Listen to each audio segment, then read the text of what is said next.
Good morning. Good morning. This is by way of repetition, but it will be repeated many, many times,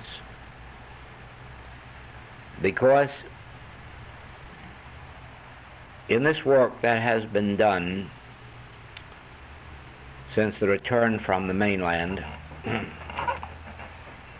you will find not only that all of the principles, every facet of the principle of the infinite way, will be found in this series of tapes, but also that the steps necessary to the development and unfoldment of the higher consciousness are also embodied in these tapes. But whereas the letter of truth, that is, the various principles or facets of the one principle, may be learned by reading them over and over or hearing them over and over, the development and the unfoldment of the higher consciousness cannot be attained in that way. This can only be attained by an actual practice. Yes, it may happen that an individual here and there will receive the illumination by grace. It can come while we are here in meditation, or while I'm speaking to you. Just the mere fact of your having tuned into my consciousness may bring to you that grace which is in itself the opening out of the Christ consciousness in you. But that will not take place with everyone. There are some who will have to practice diligently until it is attained. It is the same with those who are hearing this on the recordings. Some who are listening to these tapes may receive it right while they're listening, or at night after they've gone home and thought over something that they've heard, because the consciousness accompanies this work wherever it goes. But again, this will not happen to all those who hear the tapes. Human consciousness is not so evolved that everyone can receive it in the same way. And so there are some who will have to practice the meditations and communion until the light itself breaks within them. Now, let me explain this point about the Christ or spiritual consciousness.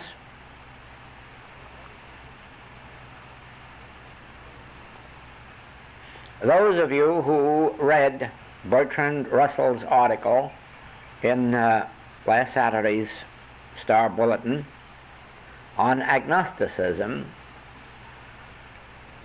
are aware of how much factual knowledge was included in there regarding the fallacy of the belief that church religion is really religion and has ever done much for the world of a constructive nature. As he said, the church has done more of a destructive nature in the world than it has ever done of a constructive nature. That is virtually true. There have probably been more people killed and destroyed by order of the church than have ever been spiritually saved by them. Now, and that will be taken care of in the one and only way in which it can be solved. Russia does not have the right answer in forbidding religion or destroying churches. The correct answer is the evolution and spiritual development of human consciousness. Because whatever improvement is to take place in our human experience, individually or collectively, must take place through a transformation of consciousness, not through a violent external explosion. It is very much like the Civil War in the United States, which was supposed to have freed the Negroes. But when I started traveling the South in 1911, I found very few evidences of any freed Negroes. Very few evidences of it. And whatever measure of freedom they have attained in the intervening years has not been because of the Civil War. It has been because of a change in human consciousness which is more ready to accept that men are equal at birth. Not that they remain equal throughout their lives, because there is no way for them to do that. One man will take advantage of his opportunities and another won't. One man will evolve and take advantage of the higher and better things that the world offers today, and others will remain in their old ignorance and evil. But basically, and underneath the skin, so far as consciousness is concerned, we are equal, whether we're white or black, Oriental or Occidental, Jew or Gentile, Mohammedan or Hindu. And no one can force that equality upon the world. That has to come through enlightenment. Those who have traveled most in the world are the most liberal in their thought toward other races and religions, colors, and creeds. Now,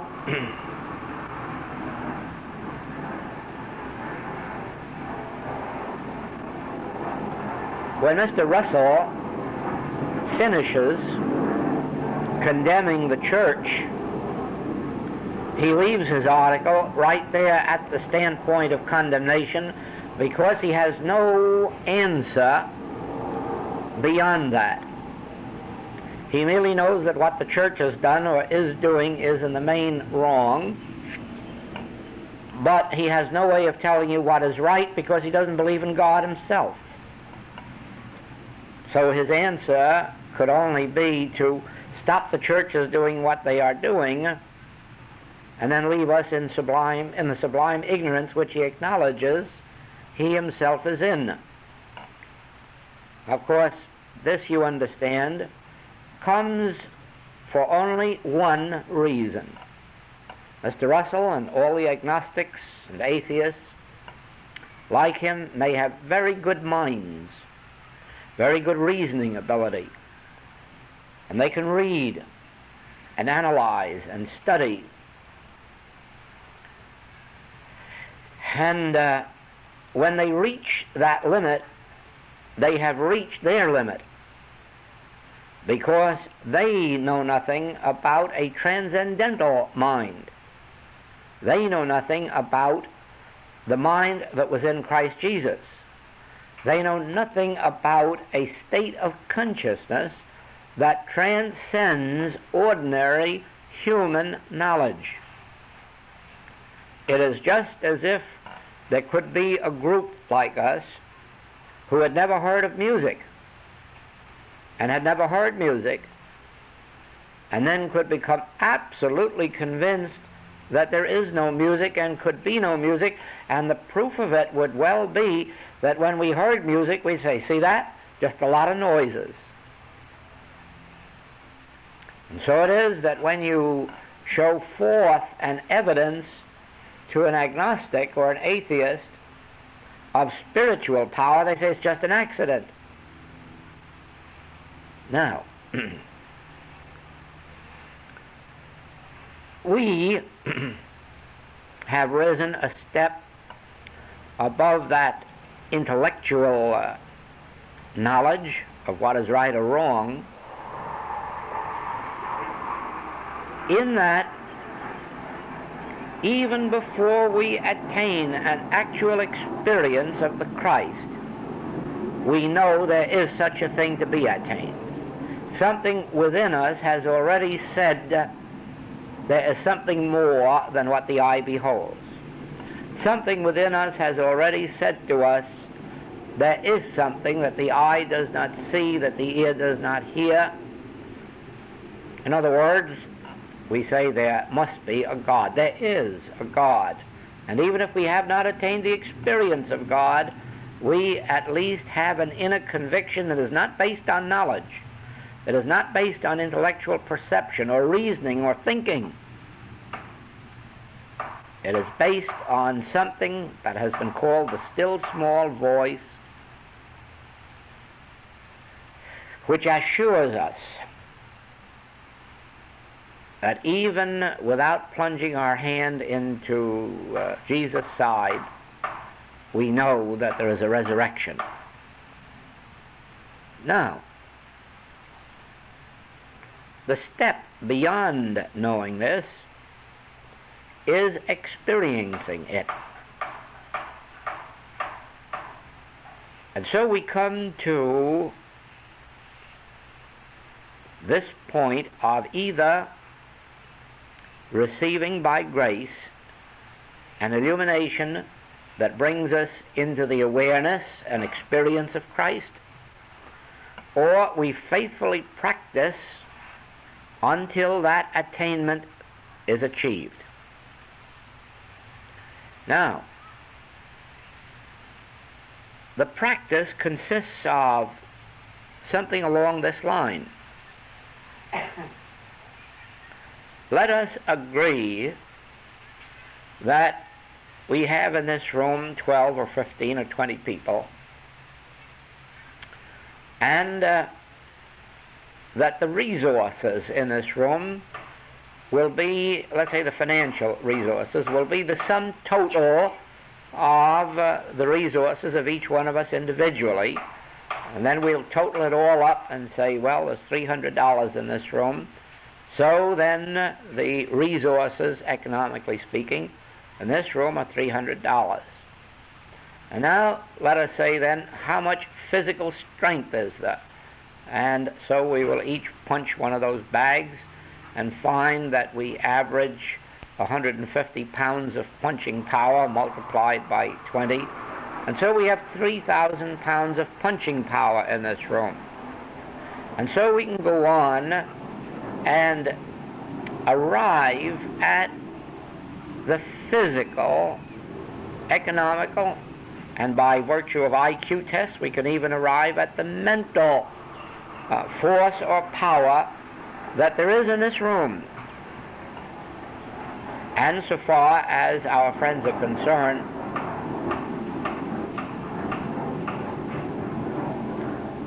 that really tells the story.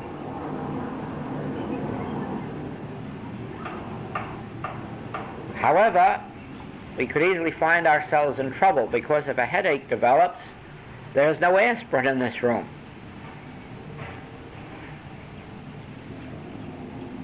Well, now that's where we can illustrate this point. There isn't anyone here who doesn't know that there is something in this room that is invisible, that could take care of that headache situation. Do you see that? Think of that now. Everyone in this room knows that even without an aspirin tablet, that there is something in this room that can take care of that situation. And now can you not imagine our agnostic and atheist friends saying, "Show it to me"? And you say, "No, I'm sorry, I can't." You can't show it to me if you can't let me see it or hear it or taste it or touch it or smell it. I can't believe it. And yet we know that it is here. We know that. In the same way, we know that if each one of us came to this room without funds, and that if it were mealtime, that there is something in this room that would set a table for us. We know that there is something in this room that, whether or not we're convinced of our ability to bring it forth, we at least know that there is something in this room that would meet every human need for us. We know that there is enough understanding of it in this room to meet most things with it quickly. Now,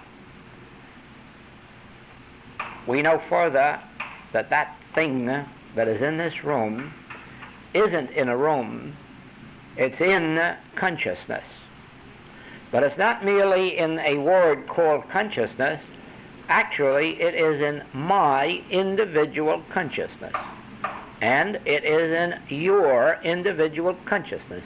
Everyone in this room is aware of the fact, and everyone listening to these tapes is aware of the fact that within their own being, closer than breathing, nearer than hands and feet, is Christ consciousness, a spiritual presence and a spiritual power which can set a table in the wilderness, which can heal the sick, reform the sinner, raise the dead, feed the hungry.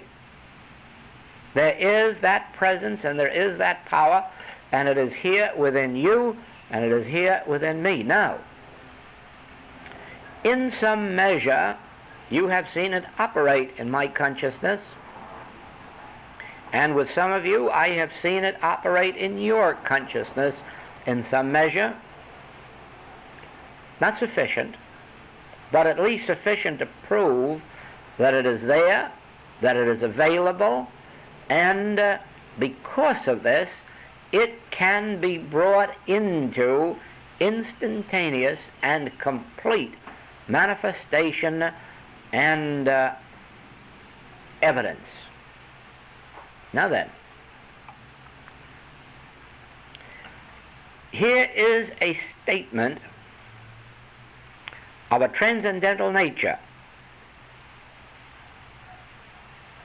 because it is a statement of something that cannot be proved by any evidence of the senses.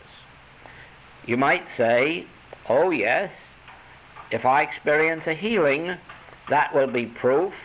Not necessarily. Scripture says if you raise them from the dead, they would not believe, and I have actually seen that in my life, not once but hundreds of times, where healings have taken place and somebody says, well, how do you know it wouldn't have taken place anyhow? And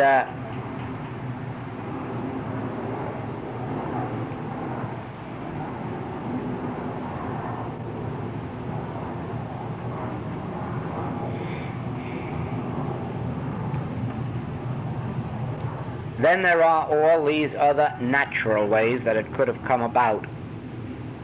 So that there is no way ever of convincing you or anybody else through the mind that there is a spiritual power or that you have seen it at work.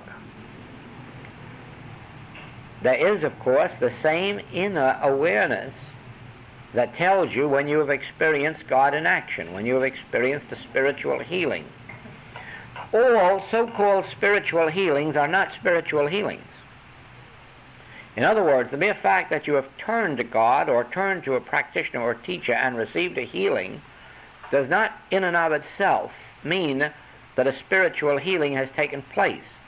Always remember this, that there are sometimes when you turn to spiritual help and nature just beats you to it and heals it up before you have any chance to realize your God consciousness. Many times there are people turn for metaphysical help and eventually get over a cold or grip or flu or something else and do not realize that nature in its own way has taken care of the situation without any help from the Spirit. But you yourself can't be fooled. You know when the Spirit has touched you. Often you know the very second when the contact was made. You feel the healing in some way that a natural healing or a healing of nature never can reveal. Now, our major point at this moment is this, that we seem to be a group of people in a room, that actually everyone in this room knows that there is an invisible presence and an invisible power here with us, and that it is located in each case closer than breathing, nearer than hands and feet, within you, within me. It is not out here in the middle of the room. Even though there may be an atmosphere of peace in the room, that is only the effect. The presence that caused it is within you, within the individual being. It may well be that you can touch the hem of a robe and get healed, but that is not because the healing power is in the robe. The healing power is in an individual consciousness, but in coming out like the perfume comes out of a flower, it may permeate the robe.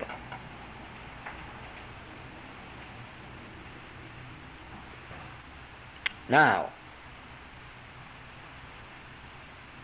our lives on the spiritual path are lived by the grace of this invisible presence and power. We are no longer looking to person, to thing, to circumstance, or condition for our good. We are accepting it through whatever avenue, means, or channels this Spirit may provide. But we are looking to the source, which is the kingdom of God, the invisible presence and power within ourselves. Now, picture this room with me coming into it in the morning after arising and making the physical preparations of the day, and being in this room and saying, yes, Joel, here you are. But you are not enough. There must be something more in evidence in this room. And then sitting down in silence, in quietness, until that invisible presence and power announces itself in some way and lets me know that I am not in this room alone, that its presence will go before me and be with me in every experience during the day, that it will meet every demand that is made upon me. He performeth that which is given me to do. But supposing there were no He, then I would be called upon personally, through wisdom, knowledge, or strength, to do things which I could never do. Now, the moment I attain that inner realization of the presence, from that moment on, if a headache comes into this room, it should be dispelled. It should be dispelled by reason of the realization of the activity of the Christ. Remember, the activity of the Christ was omnipresent even if Bertrand Russell had been here. But it would have been of no avail because of a lack of realization. It is the realization that brings it into active manifestation. Remember that on that ship with the Master, where there was this violent storm, so violent that they had to awaken him out of sleep, remember that the Christ was there, but of no avail until they awakened the Master and brought his conscious realization into the scene. Remember that when the centurion came to the Master and asked that his servant be healed, remember that the Christ was right where the centurion was and right where the servant was, but of no avail until they came to the Master for the conscious realization of the activity and presence of the Christ. Do you see that? Never forget that this Christ is universal presence and power, even in hell, even in the valley of the shadow of death, even on the crucifix. But this Christ, this transcendental presence and power, this spiritual illumination, which is the all-presence and all-power in the world, this is only available to us in proportion to a conscious recognition and realization of it. The first step we have all attained. That is the recognition that there is something invisible in this room sufficient to meet every need. The next step is the realization of it. Now,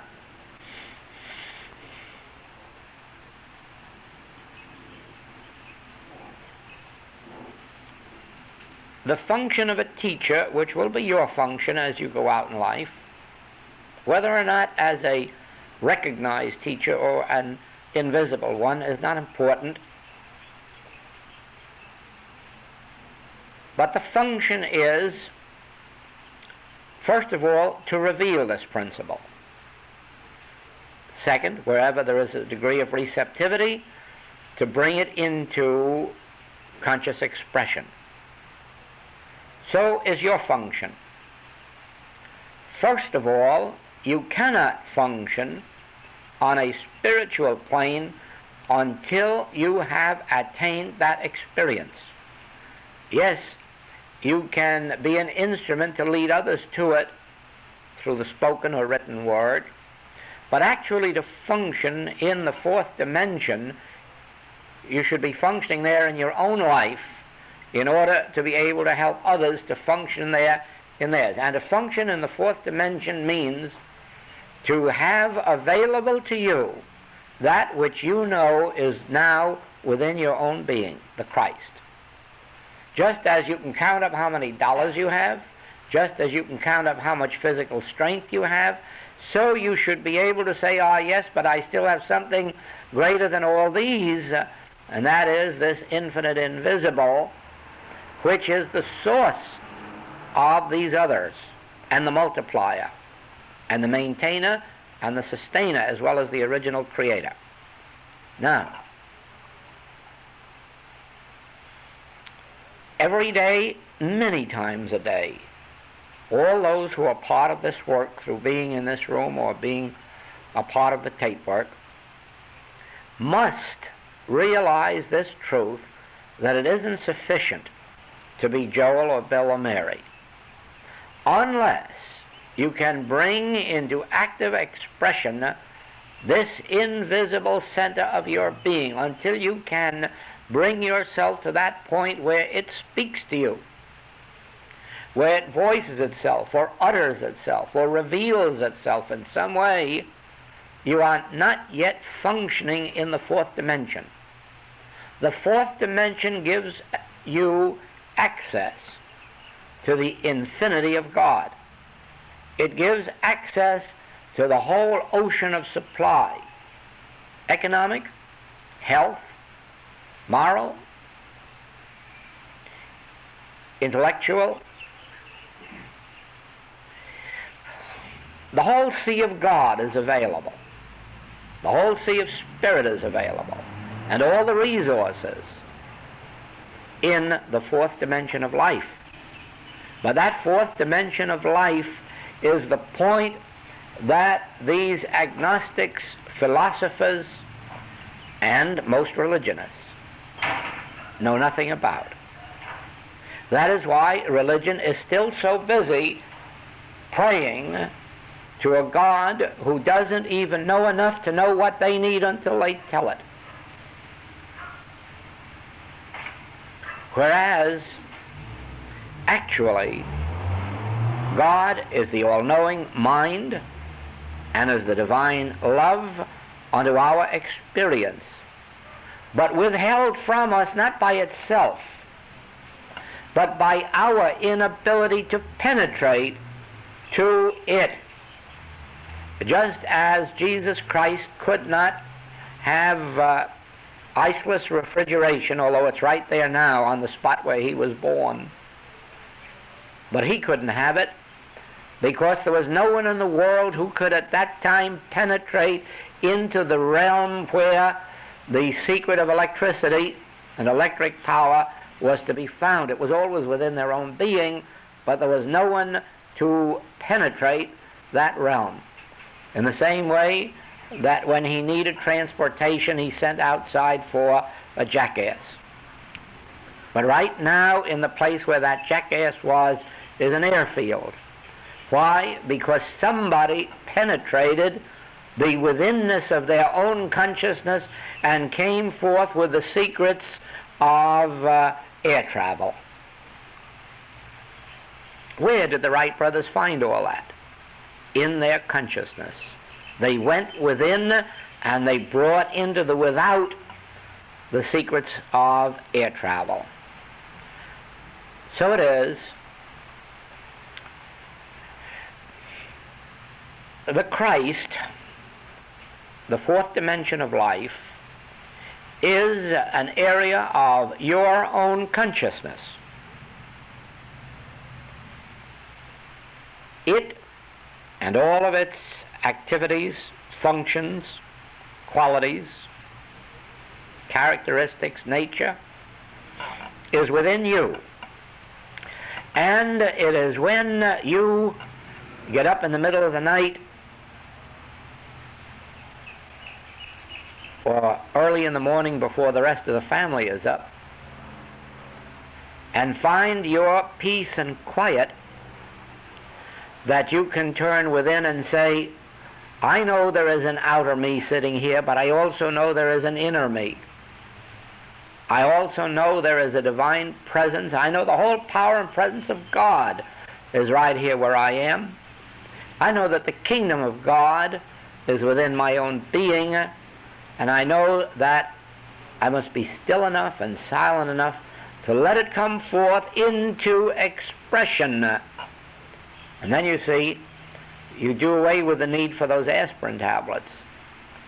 And as the realization deepens, you gradually find dependence on persons, things, circumstances, and conditions dropping away and dropping away and dropping away until, regardless of what the need may be, there is a depth of consciousness that will reveal it. You see, this spiritual consciousness has depths. If you touch it lightly on the surface, you can very easily overcome colds, grip, flu, little lack or limitation or lonesomeness.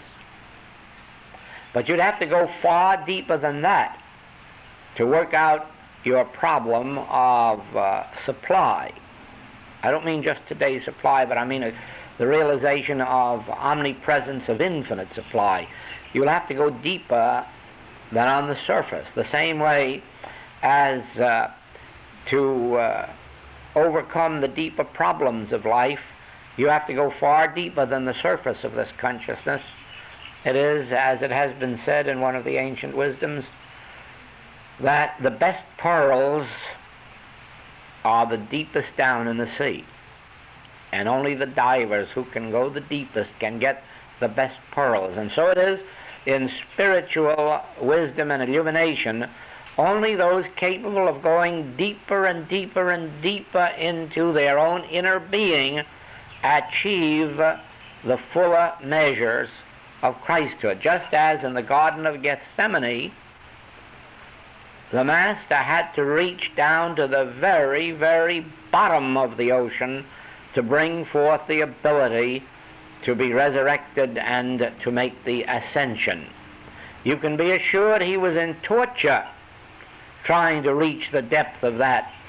And that was why he probably felt he wasn't going to make it and asked the disciples to stand by at least for 1 hour to lend their spiritual support to his, so that he could get down just a little bit deeper to bring forth this impossible demonstration. So it is with us. we look to each other for help in bringing forth the deeper manifestations or evidences of the Spirit. And we have that right. Not that we are looking to each other as persons, we are looking to the degree of realized Christ that each other has.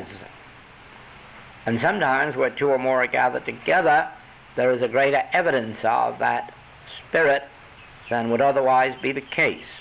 You know already that that is true, because you already know that when you come into these meetings you find a deeper evidence and realization of the Christ than when you are alone in your own home. That must inevitably be. It could not be otherwise. We are here for one purpose. There isn't a selfish motive in this whole room. No one is trying to get anything from anyone else. Therefore, this whole atmosphere and consciousness is one of purity. Whatever we are seeking not of each other, but of this transcendental Christ. So you already have a group of people representing spiritual purity. Then further than that, we are, by virtue of our studies, more in our unitedness than we are in our separateness. And that the Master gave evidence to when he took his 11 disciples for his experience, when he took the other disciples with him to the Mount of Transfiguration. Now,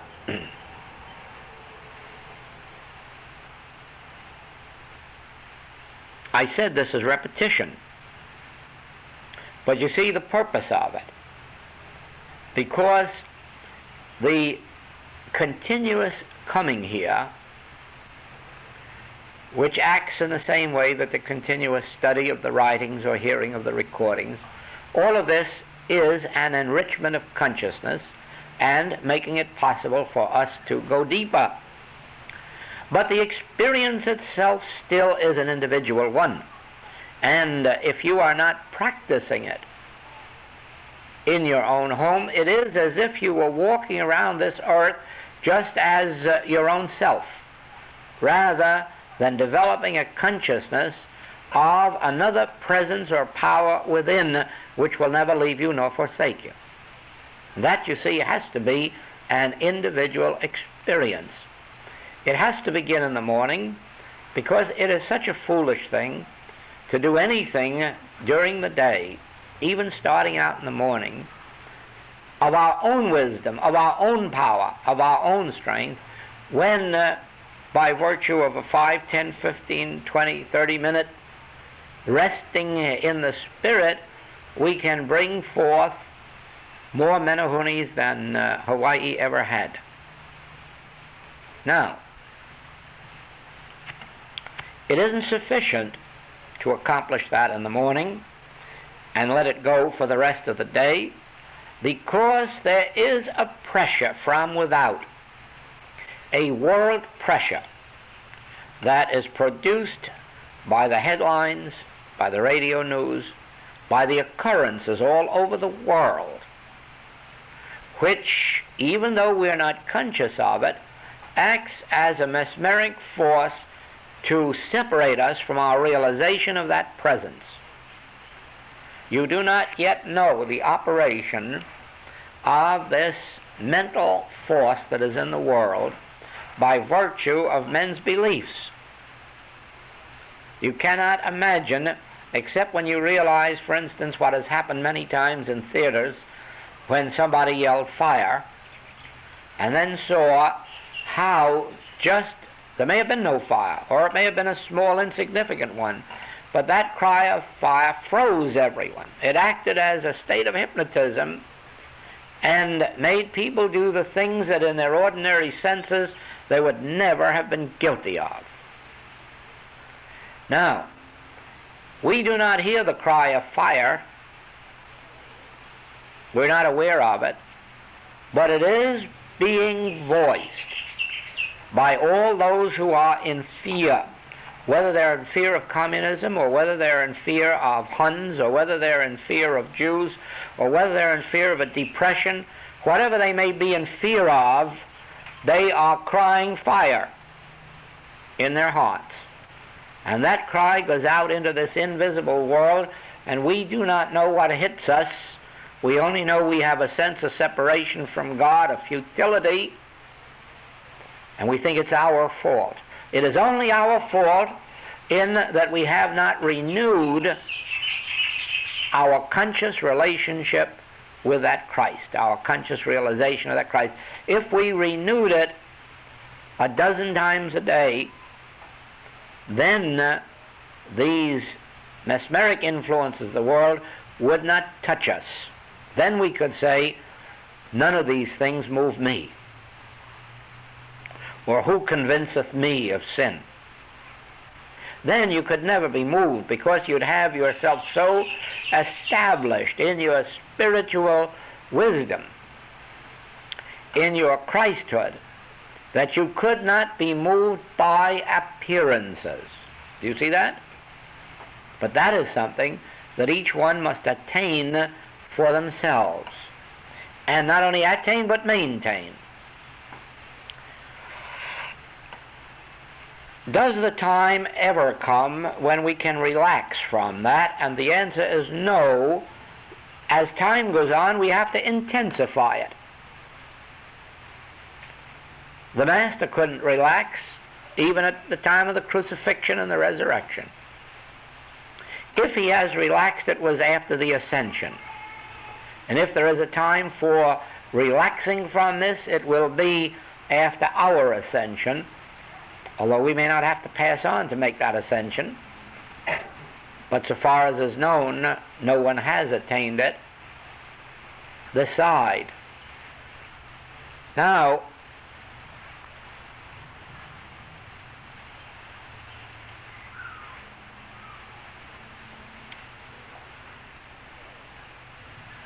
here is a world. Let's say I started by saying that here is a room, and all of a sudden somebody has a headache in it.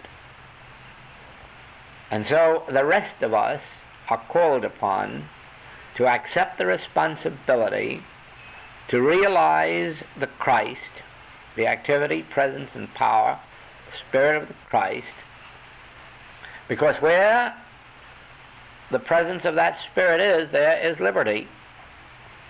So wherever there's a realization of that presence, the headache must be dispelled.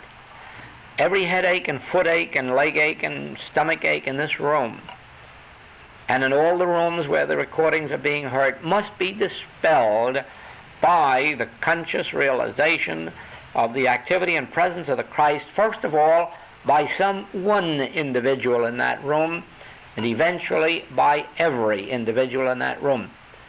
It should eventually be that in groups like this, that within 1 or 2 or 3 months, there shouldn't really be a serious problem in the whole room or in the experience of anybody in the room. I mean, a problem of their own being. That doesn't mean that all their family problems will be solved, because that involves the demonstration of other people.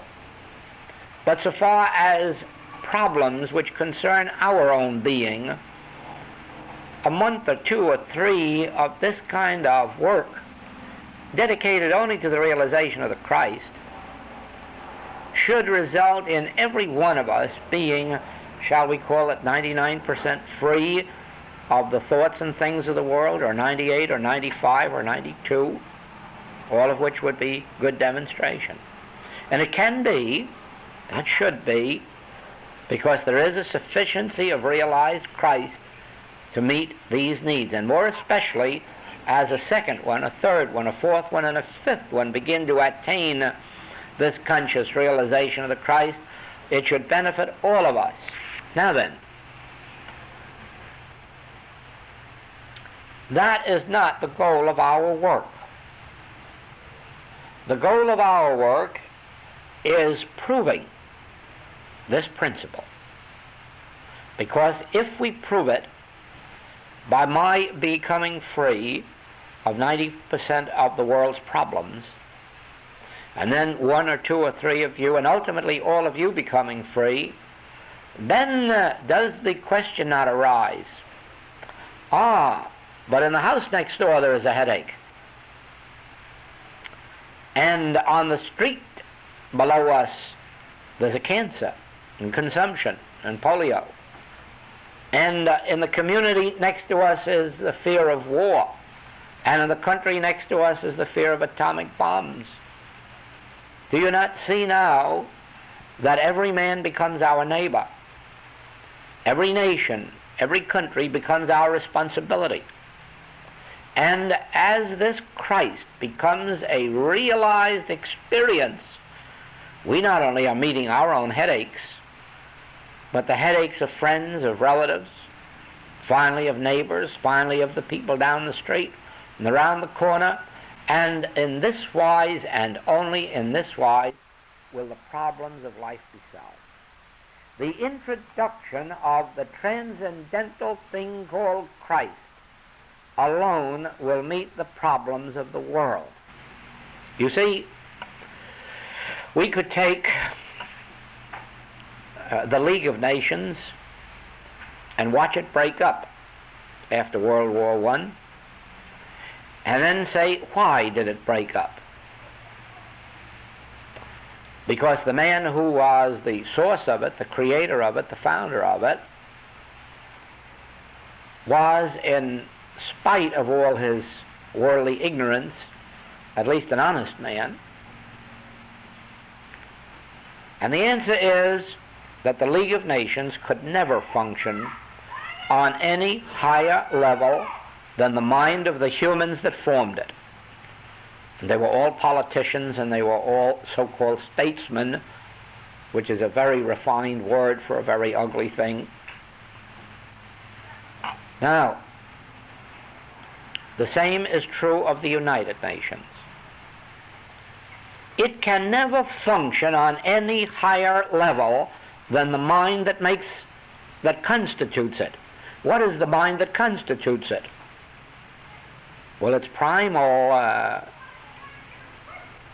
idea is that if anyone doesn't like anything that the rest want, just veto it.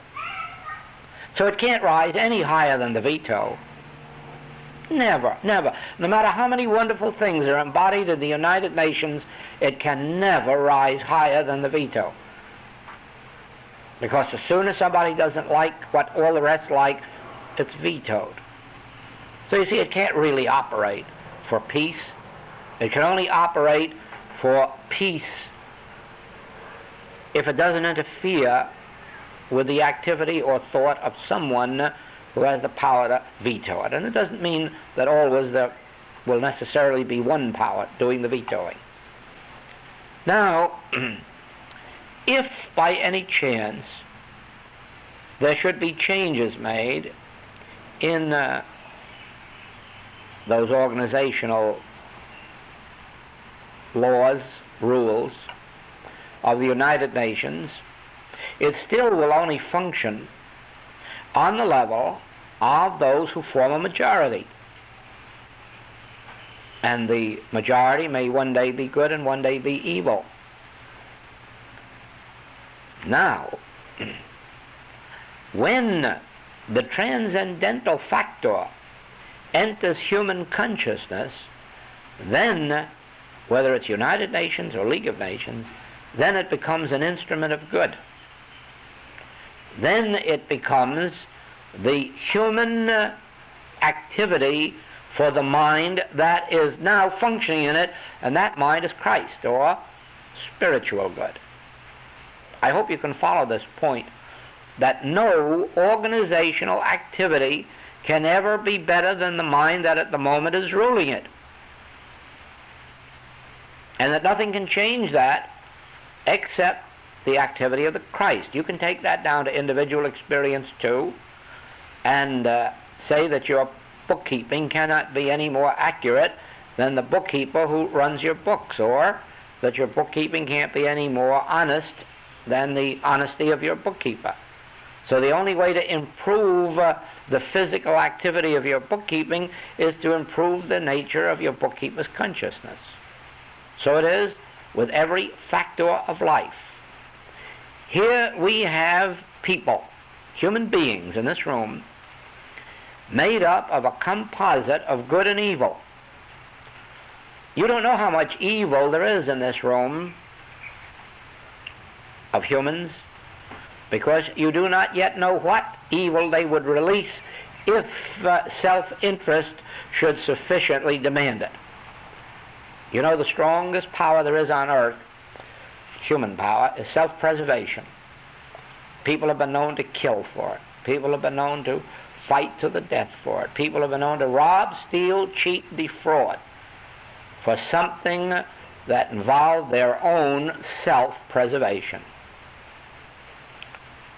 And all human nature is made up of that. It isn't always expressed, it doesn't always come to light, because what one person won't do for money, they might do for the saving of their life, or human sense of life.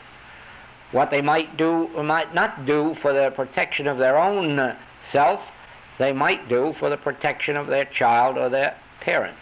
And so nobody knows the depth of depravity that lies inherent in even good human people until you come to see them under stress and strain.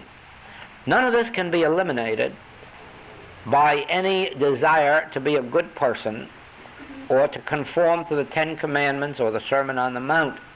This change can only be brought about by the introduction into consciousness of the Christ. When the Christ touches an individual's soul, they cannot be made to lie, cheat, or defraud for any purpose of themselves or their parents or their children or their nation. No human being has such a gift of goodness.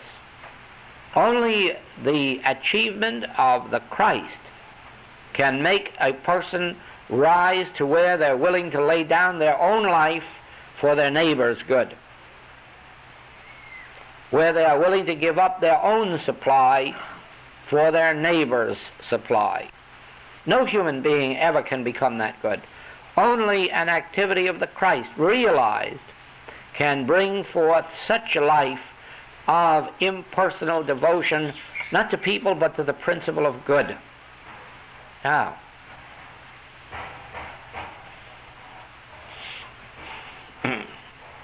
when you have experience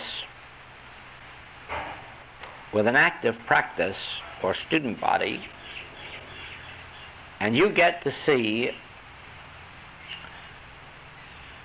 many people struggling to be better humans than they are, or to be more successful humans than they are, or happier humans than they are, and see how fruitless all their efforts are, until that invisible thing touches them, then you will know why it is important to practice this until it is achieved.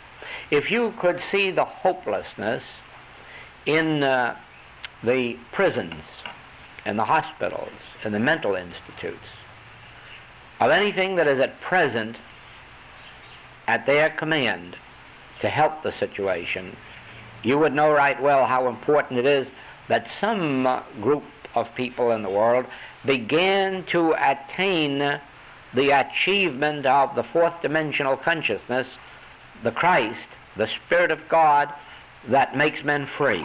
Where the Spirit of the Lord is, there is liberty. But quoting that won't do it. It has to be the realization and achievement of it that does it. There is a Christ. And Christ is localized, if we may use that word, because we know where it is. It is within you, wherever that may be. At least it is within range of your attainment.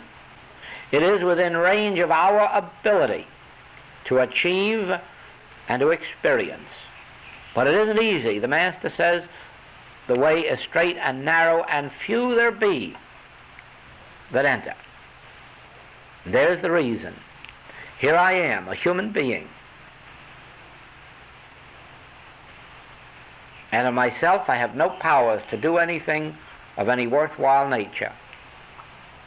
And yet all of this time, locked up within my being, is that which multiplied loaves and fishes, raised the dead, healed the sick, comforted the mourner.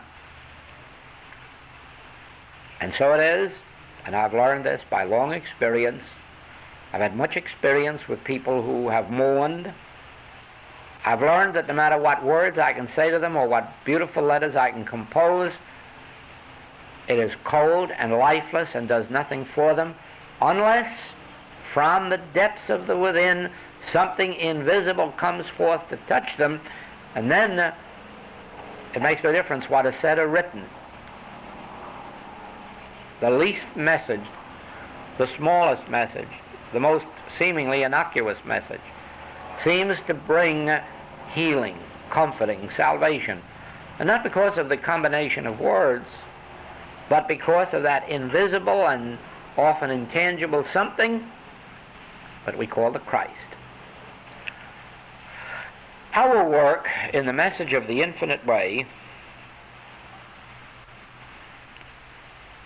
from this point on, I mean from the point of this Kailua Study Group series, is the actual achievement, attainment, realization of the Christ. We have enough of the letter of truth in all of the writings and other recordings. Now we must, not only those in this room, but those that are listening to the tapes, must constitute themselves committees of one. First of all, for their own salvation, since nothing is going to bring ultimate peace, safety, security, except the attainment of the realization of the Christ. And secondly, for the benefit of families, communities, and ultimately the world itself. When there is an activity of the Christ in human consciousness, men will be governed by the activity of the Christ and not by personal motives, not even by patriotic motives, not even by church motives. It is just as evil to do a thing for one's church as it is to do it for one's country, if it sets up any benefit for that church or country separate and apart from the benefit of the world. Men call it patriotism. They call it dying for their own religion, martyrdom. It isn't a sin. It's sin whenever the motive is personal, whenever the motive is for separation and division. Now, to belong to federations and world brotherhoods is all of no avail. No avail, as long as a world brotherhood still believes that a Jew is a Jew and a Protestant is a Protestant and a Catholic is a Catholic. They cannot achieve this purpose. I don't mean that we should be interested in breaking them up, because they are a step on the way. But their benefit can only come when a brotherhood says there is but one Father and therefore all men are brothers. Therefore our interests are all the same as if we were one family. That can never come through human nature, because the first law of human nature is self-preservation at anybody else's expense. It is only as spiritual nature enters the picture, the actual attainment and realization of the Christ. And so as we go into meditation, please remember this, that even if we go into meditation just being a selfhood alone, that when we come out of meditation, there must be the realization that there are two. And this won't make duality, because it really won't be two. It'll be that we have attained the realization of our inner self, our Christ self, our inner being, and it still will be one. I and the Father are one. Even with that word "and" in there, it is still only one. And so when we achieve the realization of this inner presence, there won't be two of us here, there will only be one, but there will be the one now with the attainment of the realization of his actual fourth dimension of life.